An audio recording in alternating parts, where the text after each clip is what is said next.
অমর একুশে গ্রন্থমেলা শুরু হয়েছে, আপনারা জানেন। আজকে তৃতীয় দিন চলছে। আমরা শিশু প্রহর চলছে আজকে, যেহেতু সাপ্তাহিক ছুটির দিন। আমরা সেই খবর আপনাদের জানাতে চাই। জুমাতুল বিদা আমাদের সাথে যুক্ত হবেন।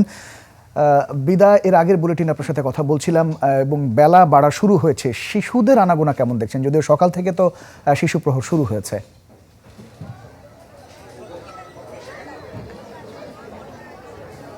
ইমতিয়াজ, শিশু প্রহরের যে আনুষ্ঠানিকতা সেটি শুরু হয়েছে, কিন্তু সিসিমপুরের বিভিন্ন যে কার্টুন চরিত্র রয়েছে, যাদের সাথে আসলে যে যা খুশি ভাবতে পারে, ইচ্ছে মতো গাইতে পারে, ইচ্ছে মতো, ইচ্ছে যত, এই সুরে কিন্তু এখনো তাল মেলানো অর্থাৎ সিসিমপুরে সেই আয়োজনটি আজকে এখনো শুরু হয়নি।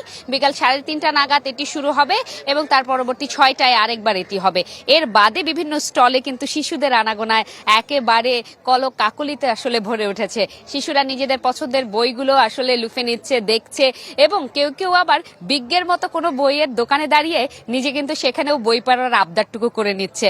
কেউ আবার হাতে থাকা ছোট্ট বইটিকে নিয়ে দূর দূরান্ত পর্যন্ত নিজেই হেঁটে যাওয়ার আবদারটুকু করছে, যদিও সেই বইটি নিয়ে হাঁটার হয়তো শক্তিটুকু তার মাঝে নেই। অর্থাৎ শিশুদের যেই এই শৈশব এবং এই যে স্মৃতিমাখা ক্ষণ, এতটুকুকে কিন্তু অনেক অভিভাবক আছে যারা ফ্রেমবন্দি করে রাখারও চেষ্টা করছেন। এবং পরিবারের পক্ষ থেকে যেটি বলা হয়েছে, অর্থাৎ অভিভাবকরা যেটি বলছেন, যে প্রযুক্তির কল্যাণে এখন স্ক্রিনেই আসলে লম্বা সময় থাকে পরিবারের একেবারে কনিষ্ঠ সদস্যরা, তাই তারা বই মুখী করার জন্য এবং পড়ার প্রতি আগ্রহ তৈরি করার জন্যই কিন্তু এই প্রচেষ্টা।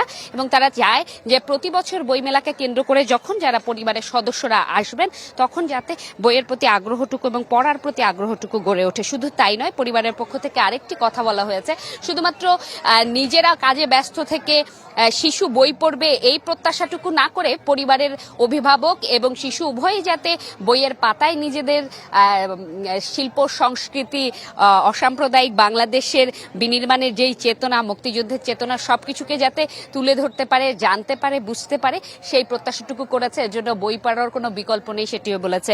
এখানে মেলা কর্তৃপক্ষের পক্ষ থেকে বাংলা একাডেমির মহাপরিচালক এসেছিলেন এবং তিনি কিন্তু জানিয়েছেন যে শেষ সময়ে এসে এখন পর্যন্ত যেহেতু মেলা শুরু হওয়ার পরেও কিছু অগোছালো বিষয় রয়েছে, অর্থাৎ কিছু কিছু জায়গায় এখনো খুঁটিনাটি রং রিফুর কাজ চলছে, সেই কাজটুকু আজকের মধ্যে সম্পূর্ণ করে সঠিক নিয়মে, আসলে যেই নিয়মে পরিষ্কার পরিচ্ছন্নতা বজায় রাখার কথা রয়েছে, সেটি কঠোর নির্দেশনার মধ্য দিয়ে আসলে উনি এখানে যারা ইভেন্ট ম্যানেজমেন্ট রয়েছে তাদেরকে জানানো হয়েছে।